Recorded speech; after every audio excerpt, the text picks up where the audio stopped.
From New York City, it's the Wendy Williams Show.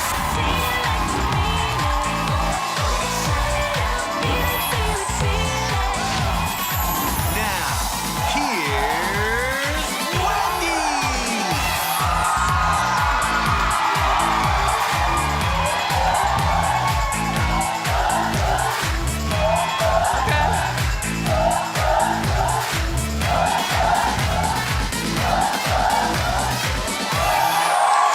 Thank you for watching. I know you've got choices, but thank you for making us yours. Say hello to my co-host, my studio audience.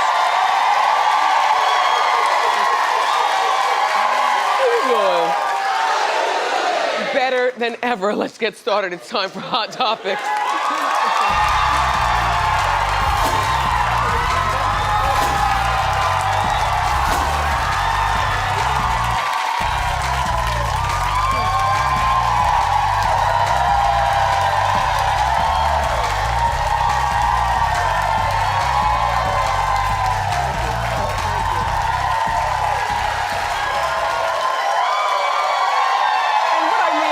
Better than ever. It's just because today is the last day of season 9 on the show. And thank you so much for tuning in. But me and my staff and my crew, we work really hard all year round. And people have got plans with their families. We got to take a rest. But we'll be back with all new shows on September 10th, season 10 of the show. In the meantime, please do enjoy the summer encore performances. Suzanne, you know what I'm saying?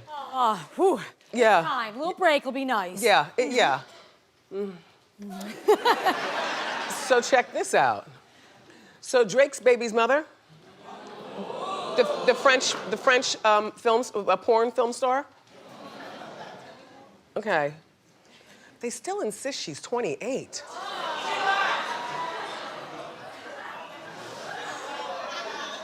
Anyway. Drake's baby's mother, her name is Sophie. Well, apparently she's about to become famous.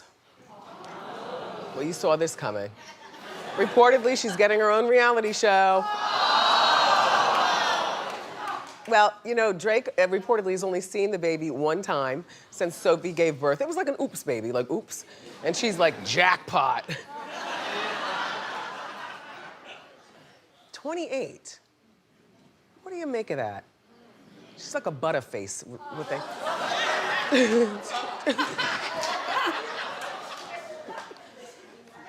I'm going away for a month and a half, so Right.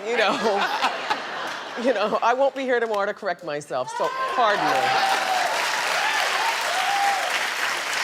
Tomorrow is Saturday, everybody will be relaxing. By Monday, the encores will be on, but I'm just saying. Anyway. As Drake's career is at an all-time high, she's reportedly willing to be the center of a family reality show. Now, first of all, this is according to MediaTakeout.com. In the past, she had already filmed some sort of reality show called Real Mistresses of Atlanta. Well, she did that 6 years ago. The show was never picked up. I did get a chance to see like the trailer and a lot. It's nothing that I can show you guys. It's not even worth it, but she was definitely part of this show. The problem is that nobody cares about Sophie's family. I don't even care about the baby being shown on the show. You know, like Drake, you can go to court and say, all right, you're gonna do this reality show, you're gonna act, you know, a fool. Well, the baby can't be part of the show. Nobody cares about the babies on reality show. People care about Sophie. I don't even care about Drake being on the show. I'd be looking at the TV like, so this is what he likes. If I can produce just for a moment, Mona Scott Young, if I can just produce this just for a moment for you and then you take the ball. A show like this might be needed, but it can't just be about Sophie. You know what I mean? You gotta have like 6 of these women who, you know, give birth. And we want all of them to have babies, because babies are the real receipt, you know what I mean? Just messing around with a guy, you know, in the NBA or whatever, that's not the big credibility. The big credibility is, and in the trailer, by the way, these girls were saying, like one said, and remember, she was doing this with a group of girls. He pays for my car, he bought me my house, and then another one goes, ooh, this is really nice. All the wood and marble I like. then she calls dude. The dude was they showed his name, I forget his name, I think an NFL player. They showed his name, but they didn't show the guy. And she's on the phone with him, and she's like, I think I found it. So he says, okay, we'll buy it. Anything you want, anything for you. She says, thank you, Daddy. And then another girl in the trailer is like, you know you're in there when you call them daddy. It's a way to weaken them and break them down. Yes, I mean, a show like this would really explain to me, how does this happen? You know, how does this happen? And who are these women who can't go on and get their own lives and their own careers? And if men are gonna make it that easy, then why don't you use a condom? Like or 3 condoms. Well, and she does speak English, by the way, so, no, because at first I thought she only spoke French, so it would only be there, but on the Atlanta Housewives mistress thing, she was speaking English, so. Drake, this is not a good look for you. And I'm sure a lot of your fans are looking at you like, ew. Not ew, ill. Ew. I want to say good luck to Sophie, but I'd rather say good luck to Drake for trying to stop this, because you can't stop this. You see, you can't stop this. If you cared more about your son and saw him more than just one time since he was born, then maybe the judge would be a softie on you. And you paying child support is not enough. You know, kids need time and kids need money. And if you're only giving one and not the other, it ain't happening, bro. You can go to, yeah.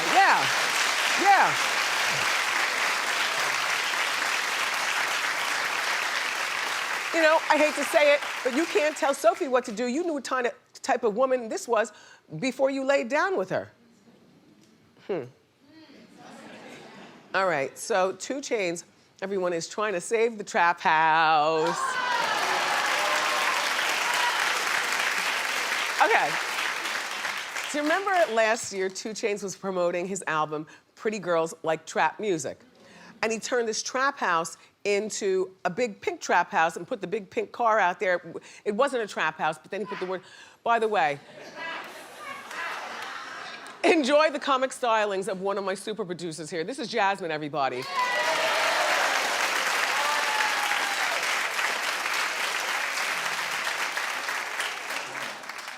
With house shoes and everything. You know, every once in a while, we find something here at Wendy and we just need to send one of our people to the scene of the crime to find out what's going on, you know? So Jasmine did that. Anyway, so now that 2 Chainz is done promoting this album, the owner plans on tearing it down because the land, they say, is worth more than the house. They're saying that the land is worth like $237,000. But if you'll notice right here, this sign threw me off, because that means, okay, because I'm thinking it's a neighborhood, and you don't want to live, well, that they have all the good stuff in that neighborhood. Look, lash extensions, microblading, oh. All the stuff that trap queens like. So the guy who bought the house, right, he painted it white. It's a regular house. The house looks a little rickety though, doesn't it? You know, really, I thought it was just a shell of a house and nobody really lived there, and that 2 Chainz, you know, record label got it for him and painted it pink. I had no idea somebody would buy it afterwards. And because also the traffic going past there, it's like the Statue of Liberty of Atlanta at this point.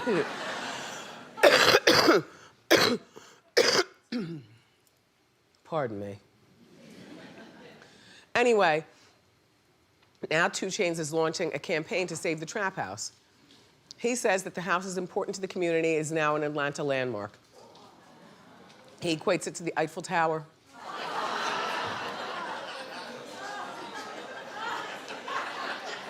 He says that when it was the trap house, it was more than just about promoting his album. He said they offered community programs like church services and free HIV testing.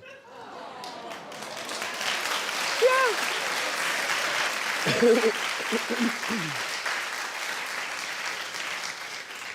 If you love it so much, then why don't you buy it, 2 Chainz? Although I wouldn't buy it, just let it go. It was for a promotion, you know what I mean? For a promotion of an album that did really well. The guy painted it back. Do you think he should buy this house, 2 Chainz? Yeah, what's the purpose of buying it? Yeah, no.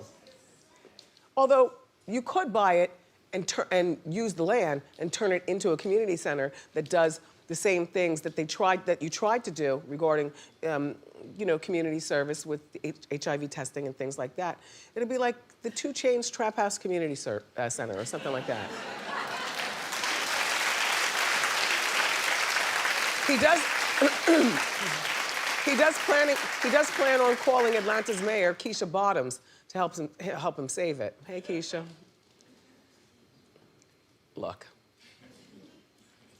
I don't watch The Bachelor. I always have to be filled in. But I talk about The Bachelor here because I know 27 million viewers every Monday night can't be wrong. You know, you guys watch The Bachelor. Do you watch The Bachelor? Clap. That's still not as strong as I thought. Oh, right, because Monday nights we're with the Love and Hip Hop and all. right.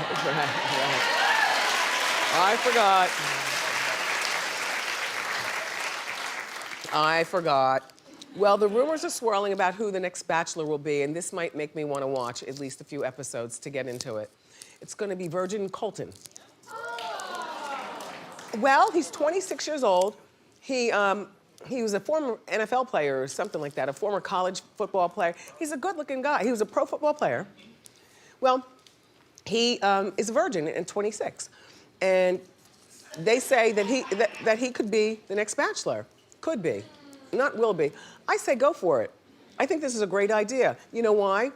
Because unlike a 26-year-old woman virgin, a 26-year-old man virgin, we don't run into much. You know what I mean? Especially a good-looking one who could definitely get it. You know, sometimes when you're 26 and you're a virgin, man or woman, you might be visually challenged. Oh, please. But he's not. And so I think that we could have all these weeks while he's on there with the girls. And by the way, all the girls know, allegedly, if he's gonna be the one, that he's a virgin. So I think that girls would clamor to lie about their own virginity just to, number one, get on TV, and number two, see where this goes. I mean, how are you going to prove that the girls aren't virgins? That old-fashioned test? The hymen test?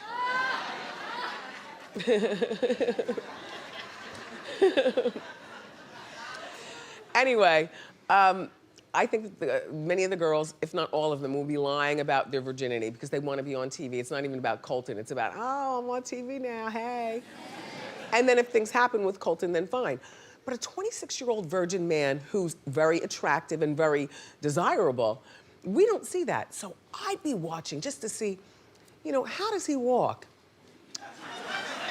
No, really, no, it's a whole study. Because now that we understand he's a virgin, like how does a 26-year-old virgin man walk? He's got to go in the hot tub with the girls. They always go in the hot tubs on these shows, and they make out. How does he kiss? Is he awkward? Is she sitting in his lap?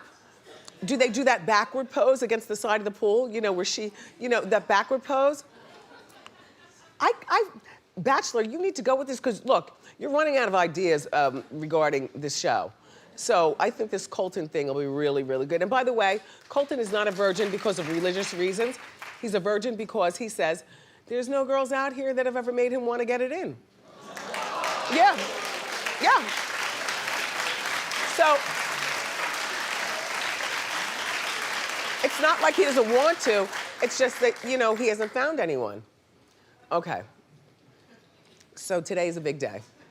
Big day because Mamma Mia, Here We Go Again, is in theaters. Yeah. This was big. It was a huge movie the first time around. Everybody was in it. Cher, Meryl Streep. It all centered around Amanda Seyfried trying to figure out who her father is. The star of the film, though, is not so thrilled with doing a sequel. Well, the sequel's already out, but she's been on press junkets talking about it. So the film is already done. So Amanda now is this the co-star or her husband? Co-star. Okay.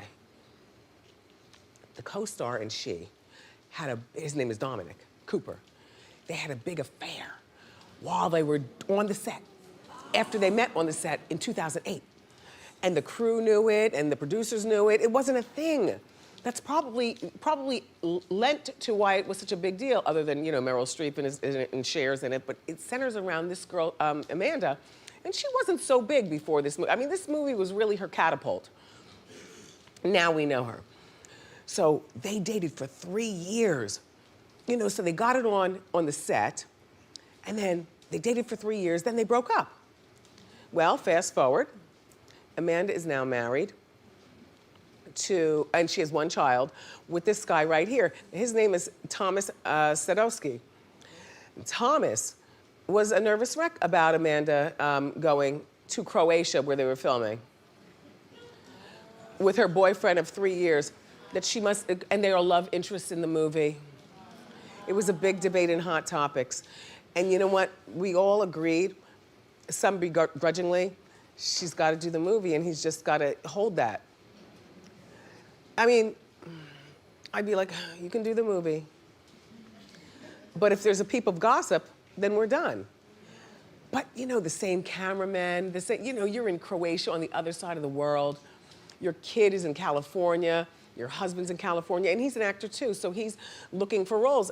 You know, one person in our Hot Topics morning meeting said, well, he should have taken off the 3 months while he was over there to control the situation. And I'm like, no, because that then screams out a lot of insecurities about him. Which, yeah, this is a nail-biting situation, but he can't just grab the baby and go to Croatia while, you know, his agent's calling him back in LA for, you know, something big. You know, so he admitted that it reminds him of their relationship and their reuniting and so on and so forth. Now, according to, I forgot which one of the three, I think it was Dominic. Dominic admitted that going to Croatia definitely reminded them of their old relationship. Dominic also said that he and Thomas get along fine and that the baby is beautiful and there's nothing to worry about. Until the Henny's in the system in Croatia after midnight.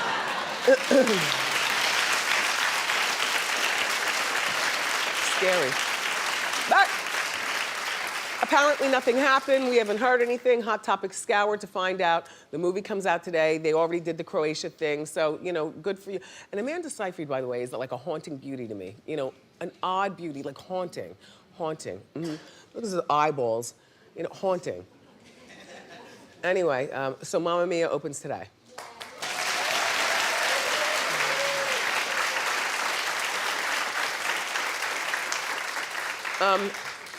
Brooklyn Beckham.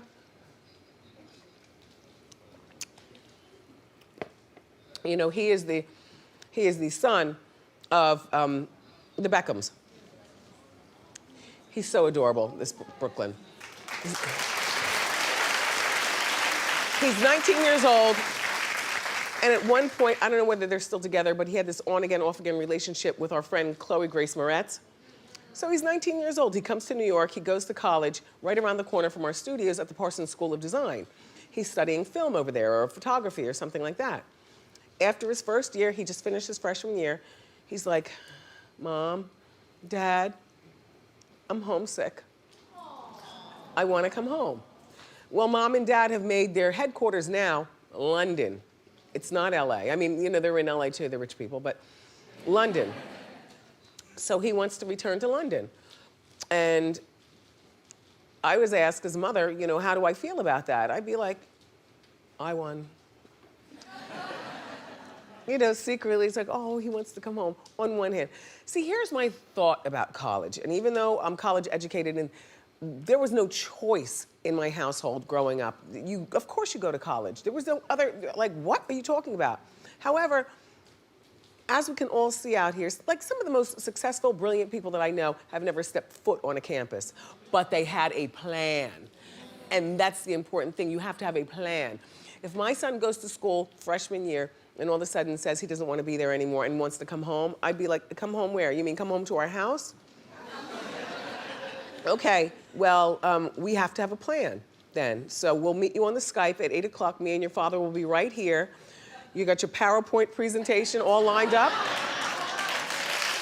You know? I mean, you know, you can't make kids stay in college. Otherwise, they'll purposely want to flunk out and waste your money. You can't make kids stay at a school that they don't want to be at. And like I said, you know, college is not the holy grail of being rich or being smart or being successful. You have to get out there and grind. And all grinds don't happen in college. So all in all, I would not be mad, but I definitely need a plan. Absolutely. He's home. That's it for Hot Topics? You gotta be kidding me. We got more great show for you today, everybody. From the hit show Pose, James Vanderbeek is here, but up next, The View's Sunny Hostin is on the couch. So grab a snack and come on back.